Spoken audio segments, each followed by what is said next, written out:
Agora é claro que sabemos daquilo que nós queremos, né? E estamos preparados para alcançar esse objetivo, que é vencer esse jogo.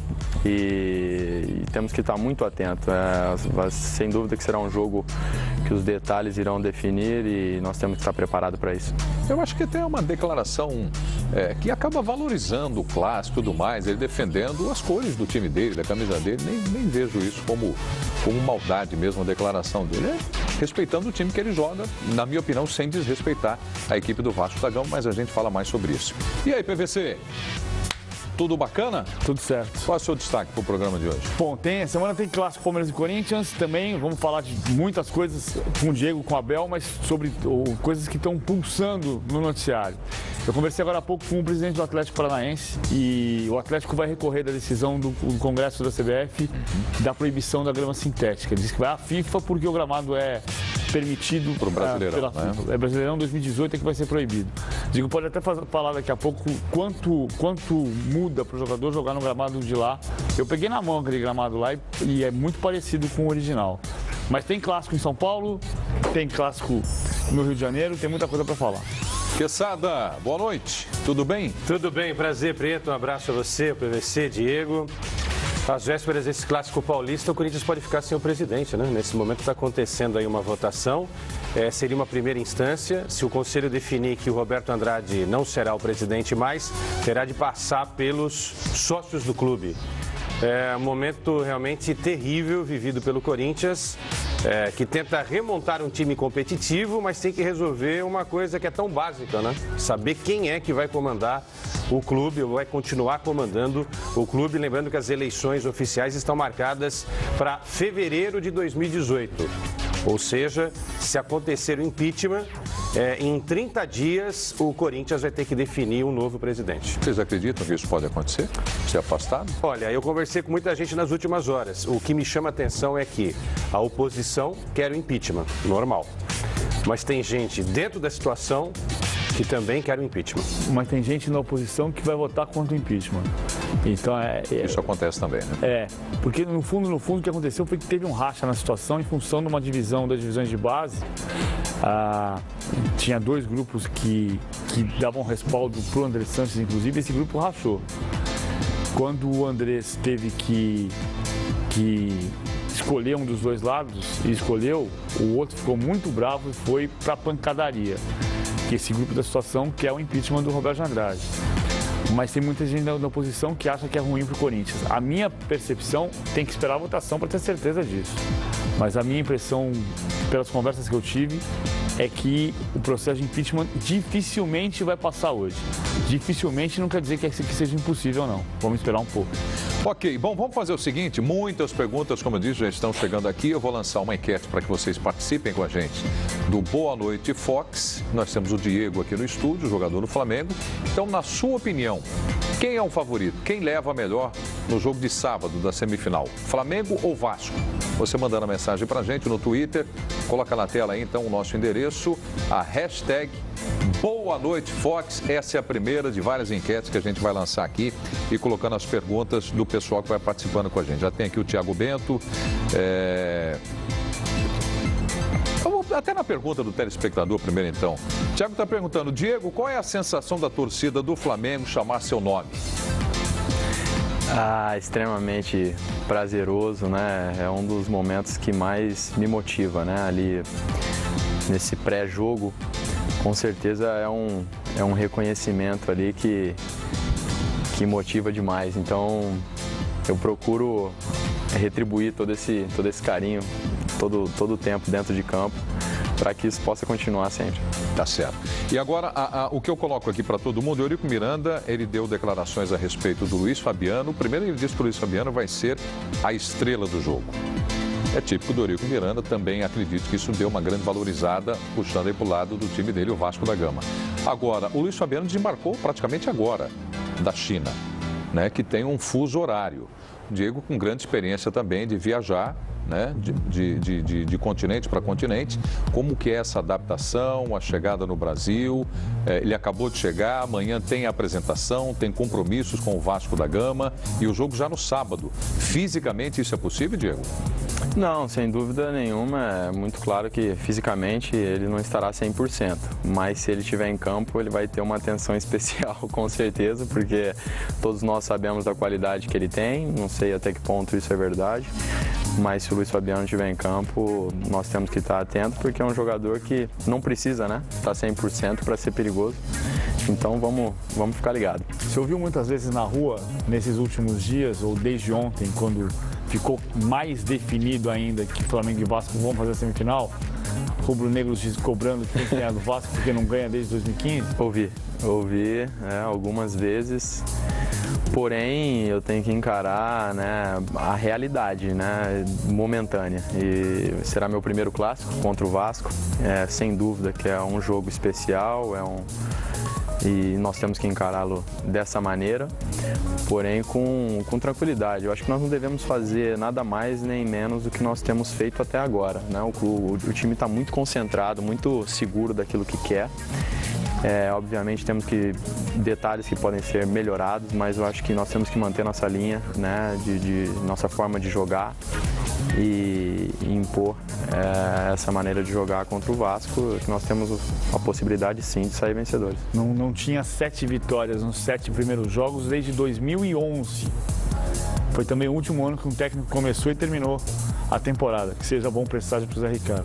Com certeza. É algo significativo que nos dá confiança, né?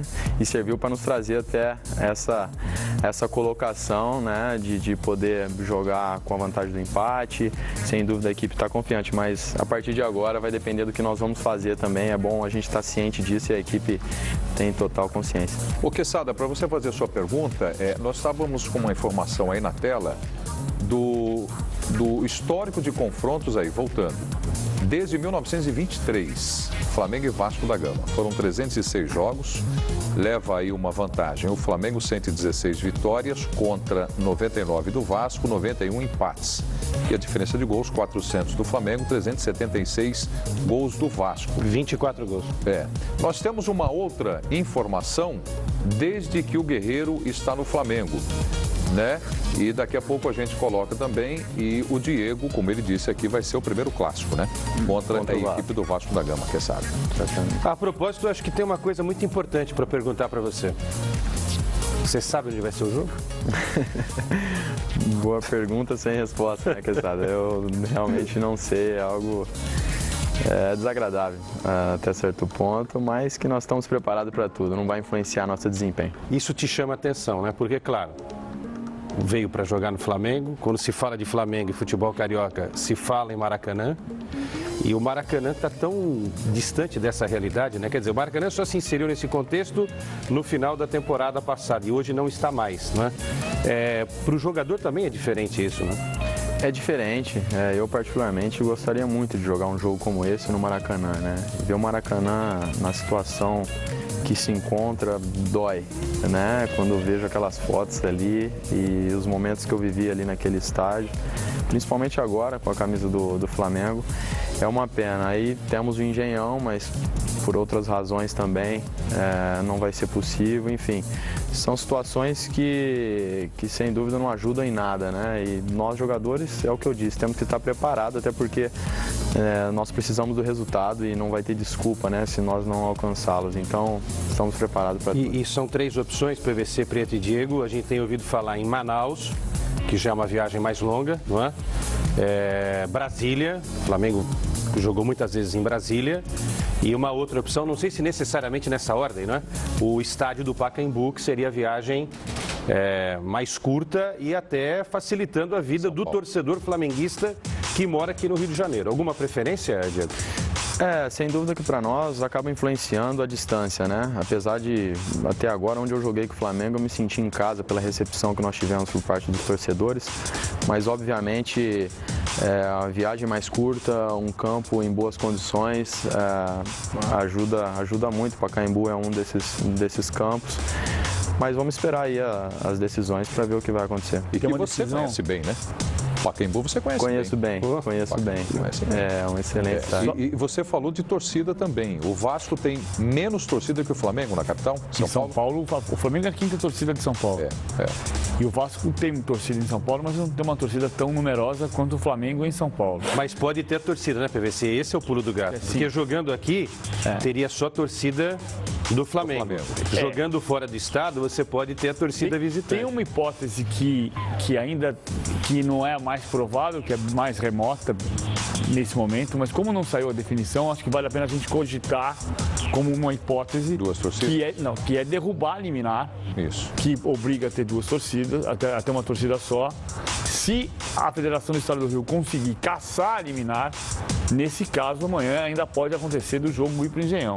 Só que aí vai ficar essa coisa de caça a liminar de cá, consegue outra liminar de lá, vai ficar uma novela até a sexta-feira. Então, por isso que as hipóteses que a senhora colocou são as mais plausíveis nesse momento. Eu só não quero afastar completamente essa outra hipótese, porque ainda está ali com as decisões sendo tomadas. A tarde inteira foi de reunião na Federação do Estado do Rio de Janeiro.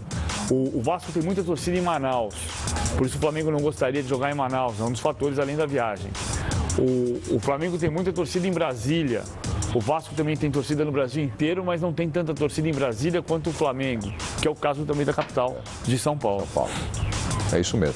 As perguntas estão chegando aqui sem parar. Que a turma elogia você. O torcedor do Flamengo agora adora você, Diego. É um negócio impressionante. Um jogador monstruoso. Monstruoso, maior 10 do Brasil. Que Zico te abençoe. Está dizendo o Tiago Sheida. E o Matheus Melo pergunta o que houve entre ele e o Hever na comemoração do gol de ontem. Boa pergunta. Dependendo da resposta, eu vou me levantar daqui. Não, cara, isso aí acabou pegando um pedaço ali, né? Eu, na verdade, o Hever despenteou meu cabelo ali, coisa que ele tem feito todas as comemorações quando eu faço o gol, né? Eu brinquei com ele ali como se eu tivesse ficado bravo, né? Mas na verdade não tem problema nenhum. Ele tem feito isso sempre. E eu falei pra ele depois do jogo, já na primeira vez que ele fez, eu falei, eu não vou ficar bravo, porque toda vez que você fizer isso vai ser um bom motivo, né? Que é sinal que eu fiz um gol. Então, fica à vontade, pode se pentear. E ali foi meio que uma brincadeira. Eu vou te pegar, foi uma coisa mais ou menos desse tipo. Mas pareceu ali que eu tava apelando. Fica à vontade, pode bagunçar o cabelo. É a primeira noite dele aqui no programa, então chega mais perto ali. O primeiro boa noite dele não vai ficar bravo também. Que eu faço pentear o cabelo dele? Não vou fazer isso, não. Só uma informação rápida. Claro. Conselho do Corinthians, informação oficial agora, o Sartori está me passando, absolveu o presidente do Corinthians, o Roberto Andrade, do processo de impeachment. Portanto, há 5 minutos a gente abriu o programa falando de uma possibilidade remota, não é? Mas agora está confirmado oficialmente, Roberto Andrade segue como o presidente do Corinthians. E fim do processo? Encerrou. Acaba o processo hoje, não se discute mais isso amanhã. Vai ter veja só, não é agora sim, de repente em agosto alguém resolve abrir novo processo. Vai acontecer ainda outro tipo de crise assim, porque vai ter daqui a pouco a aprovação das contas da gestão Roberto Andrade. Aí é uma outra possibilidade. Vai ser uma outra conversa, mas a lógica é que o Roberto Andrade complete o mandato dele até fevereiro do ano que vem, e nesse momento a oposição confia muito que possa ganhar a eleição no ano que vem. Quando você veio para o Flamengo, tinha muito aquela conversa de no Fenerbahçe ele está sendo substituído muitas vezes, no Fenerbahçe ele não jogou todas as partidas. Eu sempre tive uma confiança muito grande, já te falei isso numa entrevista que a gente estava não pessoalmente. Para mim foi muito claro onde você foi bem.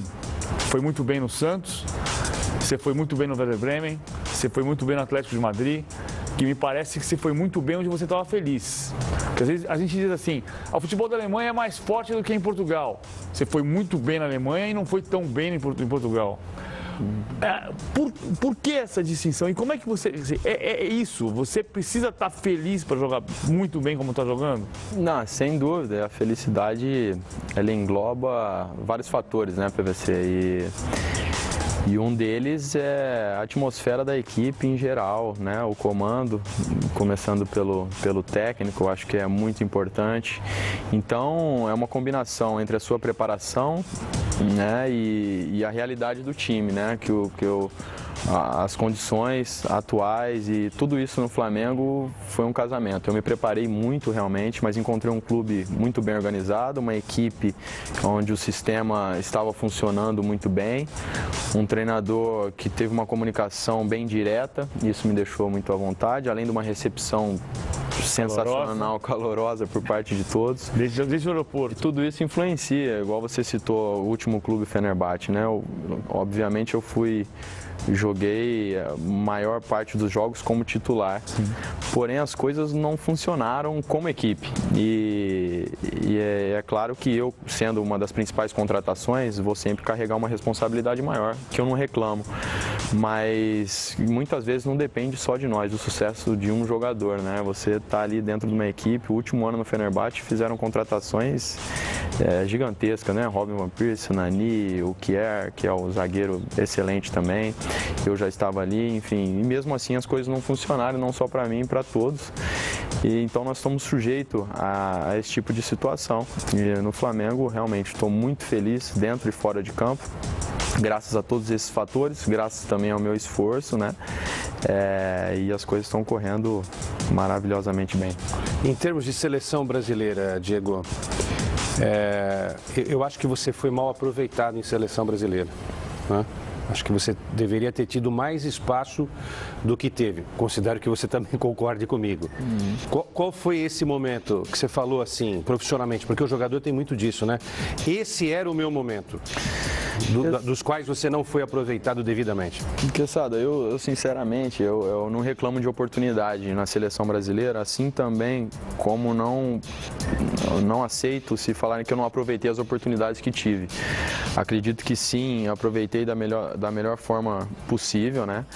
Tive que respeitar uma hierarquia que é obrigatória na seleção brasileira, principalmente naquela altura onde grandes jogadores ficavam na mesma posição por anos, por mérito, obviamente, como foi do Rivaldo, Ronaldinho Gaúcho, né? Não na minha posição, mas Cafu, Roberto Carlos, Ronaldo, são jogadores que ficaram durante uma década, né? Mais ou menos dentro da seleção brasileira. E os jogadores novos que estavam vindo tinham que respeitar isso. Eu peguei num período, essa situação na seleção brasileira, mas quando eu tive a oportunidade procurei aproveitar e acredito que aproveitei bem. Deixei de ser convocado no meu melhor momento na Europa, né? Isso também é claro, foi na época que eu estava sendo transferido para a Juventus, artilheiro da Europa League, vice-campeão da Europa League, da UEFA naquela altura, campeão da Copa da Alemanha, artilheiro também, me transferindo para a Juventus, né? Um começo muito bom na Juventus, aí eu parei de ser convocado pelo Dunga. E foi uma surpresa, foi difícil de assimilar aquele golpe naquela situação e a partir dali continuei trabalhando muito com esse sonho, porque vivi na seleção brasileira desde as minhas categorias de base, mas não tive a nova oportunidade nos últimos anos, porque depende muito do técnico, daquilo que o técnico quer, não basta você estar bem. Eu tive bons momentos, mesmo no Atlético de Madrid, por exemplo, na Europa, e não fui convocado porque acredito que o treinador não achou que não tinha necessidade, enfim, não precisava de um tipo de jogador como eu na seleção. Voltei para o Brasil, fui muito cauteloso em falar da seleção brasileira na minha coletiva de imprensa, porque eu acho que primeiro você tem que fazer por merecer, né, e depois poder comentar. Eu deixei claro que eu queria encontrar a minha melhor forma como jogador de futebol, né, corresponder às expectativas. Deixei claro que era um sonho, um objetivo a seleção brasileira, mas passava por reencontrar a tranquilidade, a alegria, o prazer, né, e o meu melhor nível. Acredito que realmente vivo um bom momento já há algum tempo junto com o Flamengo e depois dessa oportunidade que eu tive na seleção brasileira, eu te confesso que a seleção voltou com todo o vapor dentro do meu coração e dentro dos meus objetivos. Porém, eu não perdi meu foco, que é o Flamengo. Eu acredito que eu tenho que estar bem aqui, tenho que estar fazendo bons jogos para poder ter uma nova oportunidade. Mas não tenha dúvida que todos os dias eu penso na seleção brasileira, né, na próxima convocação. E vamos ver. Eu acho que é aquilo. Dentro de campo é que eu tenho que mostrar o meu valor, aquilo que eu sou capaz. Acredito que o Tite tem sido muito justo, né, nas suas atitudes e declarações. Então, em relação a isso, eu estou tranquilo. Agora é trabalhar para quem sabe, realizar o grande sonho que eu tenho, que é retornar à seleção brasileira e disputar uma Copa do Mundo. Eu nunca escondi isso de ninguém. E segue no radar do Tite, o Diego, não tenha dúvida. E um detalhe, ele estava falando, eu estava imaginando, hein, PVC? Jogando ao lado de Kaká na Copa de 2010. Robinho, Luiz Fabiano estava vivendo uma grande fase. Né? Talvez tenha faltado um jogador como o Diego. Claro, é a percepção do técnico, a gente respeita tal, e depois fica também mais fácil a gente observar por que né, a seleção de repente não teve sucesso numa Copa, que talvez tenha deixado de lado um jogador como ele. Você ganhou 2 Copas Américas, né? 2004 e 2004. Uhum. Você está falando de deixar de ter sido convocado em 2008, quer dizer, logo depois, isso, pouco depois da Olimpíada. Exatamente, foi depois de um jogo ali contra o último jogo, foi contra o Portugal, né, que eu fiz. Na véspera do jogo, eu fui até para o time titular, eu e o Adriano naquela ocasião, que nós estávamos muito bem no time reserva, e o Dunga parou o treino para colocar nós dois no time titular. E no outro dia eu tinha essa expectativa de ou jogar como titular ou ser uma das primeiras opções, né? E eu fui o único jogador junto com o goleiro que não entrei naquele jogo. Foi uma goleada do Brasil. 6-2 em Brasília. Isso. E entrou todo mundo que não tinha limite de substituição, e entrou todo mundo, e eu mais o goleiro reserva foi o único que não entrou. Mas, enfim, é um direito meu ficar insatisfeito e um direito do treinador tomar esse tipo de decisão. Eu nunca vim a público reclamar de oportunidade, nada. Foi difícil para mim assimilar, como eu falei, quando eu deixei de ir para a seleção brasileira. Mas é o que eu falei, hoje eu tenho plena consciência que não depende só do jogador estar bem, né, atravessando um bom momento. Tem que encontrar também com essa necessidade, né, e decisão do treinador atual da seleção brasileira. Bom, Diego e pessoal, vocês viram aí que a CBF está divulgando a tabela do Campeonato Brasileiro, né? Sim. Então, hoje no Boa Tarde Fox, nós colocamos, ainda não era oficial a tabela do Campeonato Brasileiro, mas agora já tem oficialmente as primeiras rodadas do Brasileirão.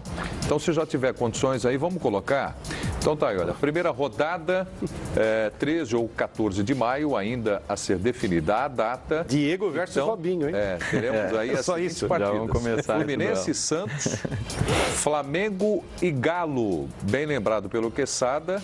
Então Diego vai aí enfrentar o Robinho, já na abertura do Campeonato Brasileiro. E seguindo ainda teremos Palmeiras e Vasco, outro grande clássico, Corinthians e Chapecoense, Cruzeiro e São Paulo, Coritiba e Atlético Goianiense, Grêmio e Botafogo, Bahia e Atlético Paranaense, Ponte Preta e Sport, Avaí e Vitória. Então, a primeira rodada do Campeonato Brasileiro agora já é oficial. São estes confrontos que nós teremos aí na abertura no dia 13 ou 14 de maio.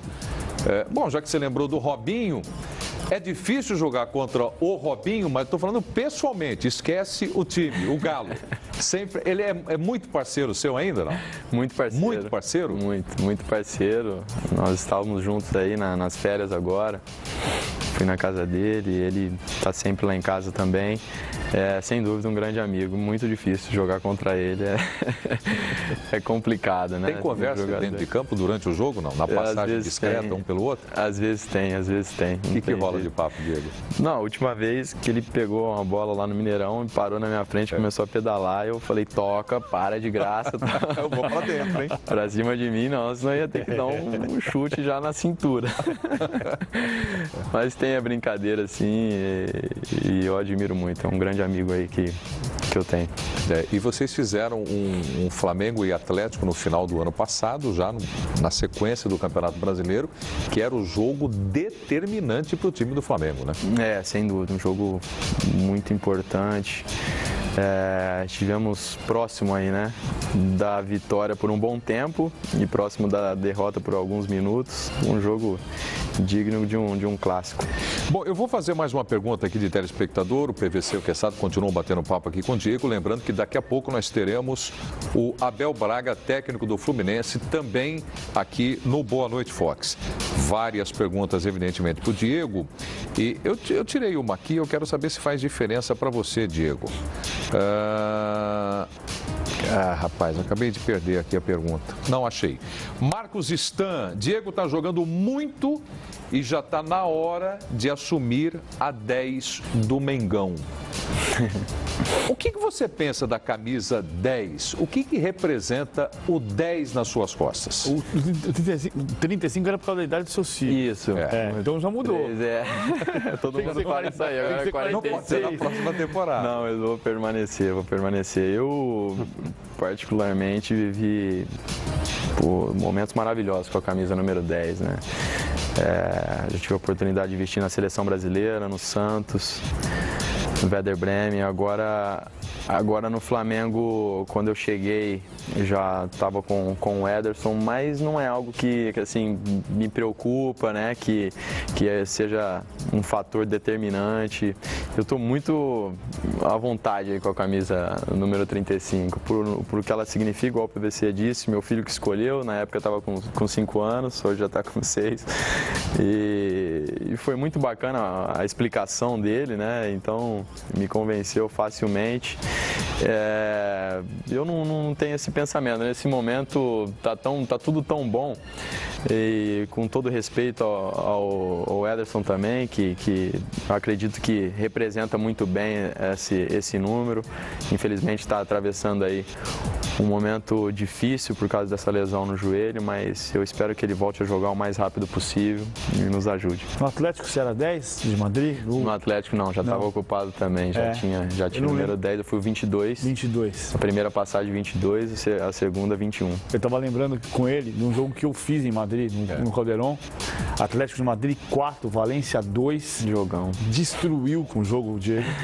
Ele e o Falcão Garcia, que jogavam junto com ele, semifinal da Copa da Liga Europa já. E depois vocês venceram na decisão. Exatamente. Foi um jogão esse aí, Valência com timaço. Nós também, estádio lotado. Werder Bremen eu lembro muito de imagem na retina, assim, você comemorando com o número 10 nas costas. Né? Isso, o Werder Bremen foi o número 10, os 3 anos que eu tive lá, número 10. É uma camisa emblemática. Ele pode não usar 10, mas o 4 e o 6 dá 10, né? Você coloca um mais entre eles, né? Só lembrar aqui que nós teremos essa semana aqui Real Madrid e Valência. Valência e Real Madrid. Na quarta-feira vamos transmitir Valência e Real Madrid, jogo do Campeonato Espanhol, para você ao vivo e com exclusividade. Aliás, nós vamos colocando o tempo todo aí jogos da programação desta semana, que tem Liga Europa, tem Copa do Brasil, os campeonatos internacionais. Então tá aí, Valência e Real Madrid, La Liga Santander, nesta quarta-feira, a partir das 2h50, não é isso? 2h15. 2h15. 2h15 da tarde. 2h15 da tarde. São 11 jogos transmitidos na quarta-feira. De Campeonato Espanhol, Liga Europa até Libertadores, porque aqui é a casa da Libertadores. E na quinta não para. Na quinta também tem mais jogo aí. Valência e Real Madrid. Jogão, mas eu acho que no momento o Real Madrid é o grande favorito. Acaba sendo sempre favorito o Real Madrid, mas o Valência é uma equipe muito perigosa, né? Apesar de não estar muito bem nesse momento, né? Mas é sempre uma equipe perigosa. E tem o seu xará no gol lá, né? Pega demais. Um grande amigo também da minha cidade, de Ribeirão Preto, Diegão. Bom no gol e bom no futebol aí também. Fera. Você acha que o Barcelona virou o fio? Virou o fio? Você acha que já tá no final? Porque na Espanha se discute muito isso. Eu acho que não.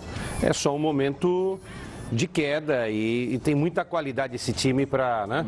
Eu não estou falando especificamente dessa virada contra o Paris Saint-Germain, Diego, porque é uma coisa, como o Neymar explicou, uma coisa é você jogar o jogo e fazer 4. Outra coisa é você entrar em campo obrigado a fazer esse resultado. Sim, sem dúvida. Mas o que eu quero ampliar com você, que acompanha bem aí o futebol internacional e jogou muito tempo lá, esse Barcelona voltará a ser o Barcelona que a gente acostumou a ver? Eu acredito que sim, né? Eu particularmente confio muito assim no Barcelona e na forma deles jogarem. Acaba sendo sempre a equipe a ser batida, né? Eu me lembro quando eles tomaram uma goleada do Bayern de Munique também, pela Champions, naquela altura, todos diziam, né, que a partir dali, que aquela filosofia não funcionaria mais. 2013. 4x0 em Munique e 3x0 para o Bayern em Barcelona. Exato. E de lá para cá eles foram campeões novamente, enfim. É uma equipe que está sujeita a passar por esse tipo de situação, né? Todos observam Barcelona, todos os jogos, enfim. Isso pode acontecer, mas na minha opinião, além de uma filosofia muito bem definida, tem jogadores, né, mais de um, né, que podem fazer a diferença a qualquer momento. Então eu respeito muito, acredito que realmente vai ser muito difícil deles virarem aí essa situação, mas eu não dou como perdido, né? Nesse momento eu não dou como perdido 100%. É complicado, mas é uma equipe que tem muito recurso, né? E isso deixa ele sempre com vida. A relação que o Neymar tem com o Robinho, até porque jogaram juntos, tem com você também? Como é que é a tua relação com o Neymar? O Neymar eu não tive tanta oportunidade de estar com ele como o Robinho teve, mas as poucas que eu tive, ele foi um cara sensacional, né? Eu sempre disse que desde a primeira entrevista que eu vi do Neymar, como garoto já lá na Vila, eu fiquei surpreso com a naturalidade, a espontaneidade que ele lidava com tudo aquilo, né? E no decorrer do tempo ele foi realmente comprovando que ele se sente à vontade, nasceu para realmente ser uma estrela do futebol mundial. E acredito que é um garoto que não esqueceu das origens, enfim, demonstra o carinho, demonstra a admiração por quem ele acha que tem que demonstrar. Enfim, um jogador e uma pessoa que eu admiro bastante, né? Eu acho que merece tudo aquilo que ele tem vivido. Eu fiz essa relação porque Diego e Robinho foi o que fez o Santos renascer, né? Uhum. Depois de 18 anos sem ganhar um título relevante, tinha Rio São Paulo, tinha Conmebol, mas não tinha um brasileiro, não tinha o Campeonato Paulista com o peso que tinha nos anos 80. E vocês fizeram o Santos, revitalizaram o Santos. E depois o Santos passou a ter de novo, como na história do Santos está essa coisa que parece que é a água que se toma em Santos, que começa a brotar menino, né? E essa geração do Neymar é outra dessas. Só que o Neymar teve dois momentos de convivência com o Robinho muito grandes, né? Que foi em 2005, quando ele era menino com 14 anos, e em 2006, 14 anos, foi para Madrid e o Robinho estava jogando no Real Madrid, né? Quando o Neymar passou um período de testes no Real Madrid, depois decidiu ficar em Santos, e o Robinho estava lá, recebeu. E depois, em 2010, que eles foram campeões juntos na Copa do Brasil, né? Jogando juntos. Sem dúvida. Essa intimidade que o Robinho tem com o Neymar, eu não tenho, porém, tem um relacionamento, já falei com ele algumas vezes pessoalmente, por telefone, e sempre demonstrou ser um cara super atencioso, humilde, e com certeza é um cara que eu admiro. Ô Diego, você sabe que a todo instante o torcedor pergunta pra gente, né? Quem tem o melhor time do Brasil, quem tem o melhor elenco do Brasil, a gente tem que ficar aqui analisando e tal. É uma pergunta às vezes difícil, né? Claro, quem foi o melhor time do Brasil? O campeão foi o melhor time do Brasil, né? É simples responder isso. Mas não é só isso, né? O Atlético fez uma boa campanha, o Santos foi vice-campeão, o Flamengo fez uma campanha maravilhosa. Mas eu pergunto isso pra você. Nesse início de temporada, tirando o Flamengo, tá? Porque, claro, quem que é o melhor time do Brasil, na sua visão? Bom, como você mesmo disse, eu acho que nós hoje estamos muito bem preparados para enfrentar qualquer equipe de igual para igual.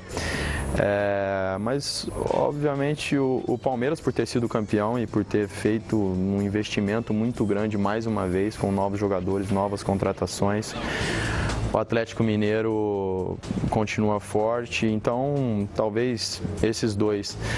Mas é muito difícil, como você mesmo disse, é muito difícil. Vai depender do entrosamento, da forma como os jogadores vão assimilar a filosofia do novo treinador, né? Como eles vão encarar as mudanças de clube, enfim, porque muitos novos jogadores chegam.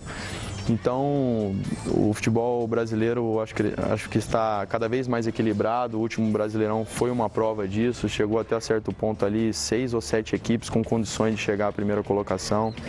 Então está muito equilibrado. Mas se tivesse que destacar nesse momento duas equipes, eu destacaria sim o Palmeiras e o Atlético Mineiro. Diego, vou fazer duas perguntas aqui para você. A primeira é do Júnior Scott. A primeira é um pouco complicada, a segunda é fácil, mas é para a gente entender aqui como é que você está enxergando o futebol. Pergunta, clichêzaço, mas é bom para a gente ver na resposta do Diego se a gente consegue pescar alguma coisa daquilo que ele enxerga e vê no futebol.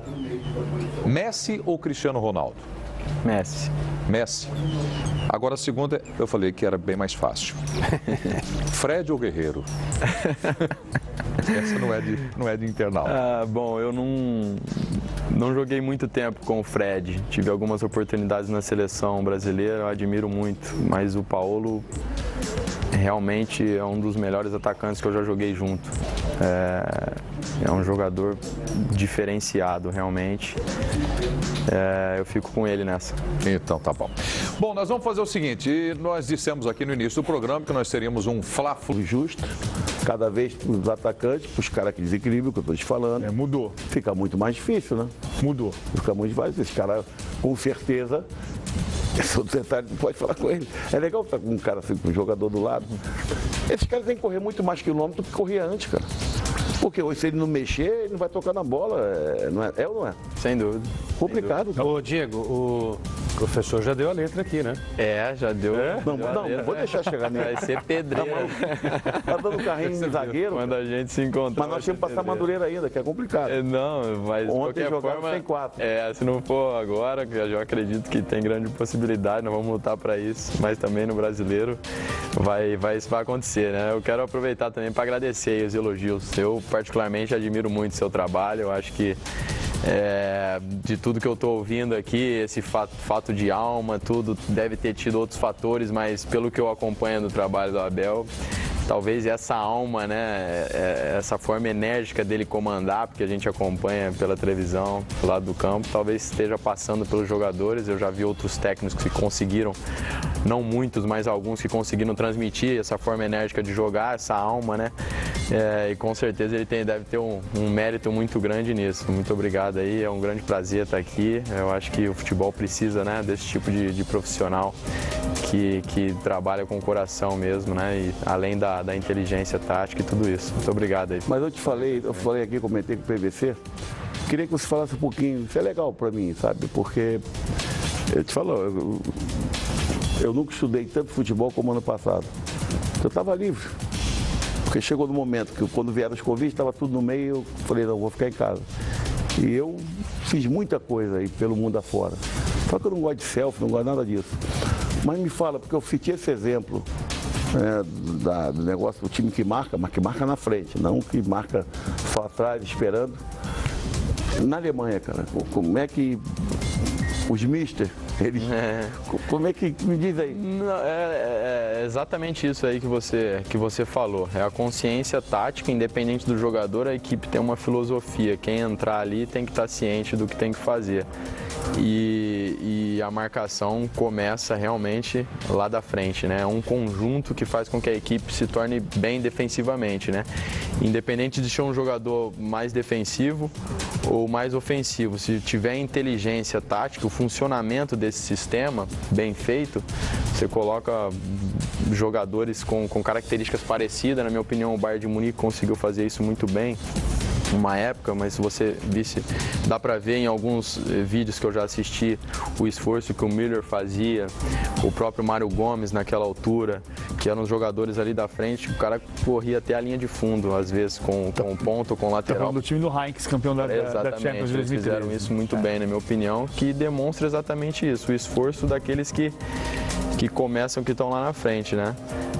Sem dúvida nenhuma, eu concordo também no fato de que a equipe bem sucedida é a equipe que toma menos gol, né? Acho que foi, por exemplo, a primeira colocação do Simeone quando ele chegou no Atlético de Madrid. Nós estávamos numa situação negativa e com os mesmos jogadores ele chegou a disputar a final da Champions, foi campeão da Europa League, campeão espanhol, exatamente com os mesmos jogadores. O que ele falou cair. Quando ele chegou foi isso: peraí, vamos parar de tomar gol aqui, você tem que trabalhar mais aqui. E todos os jogadores, eu fui um desses, era meio ofensivo na época, que, né, tive que me conscientizar disso, apesar de já ter um pouco essa consciência, mas ele impôs aquilo dentro do grupo, o grupo comprou a ideia, como o Abel falou, e as coisas funcionam, porque ele falou, pô, com a qualidade que você tem, que Falcão tem, Arda Turan tem, eu preciso me preocupar quando vocês tiverem a bola, quando tiver a bola vocês vão se virar, alguma coisa vocês vão arrumar.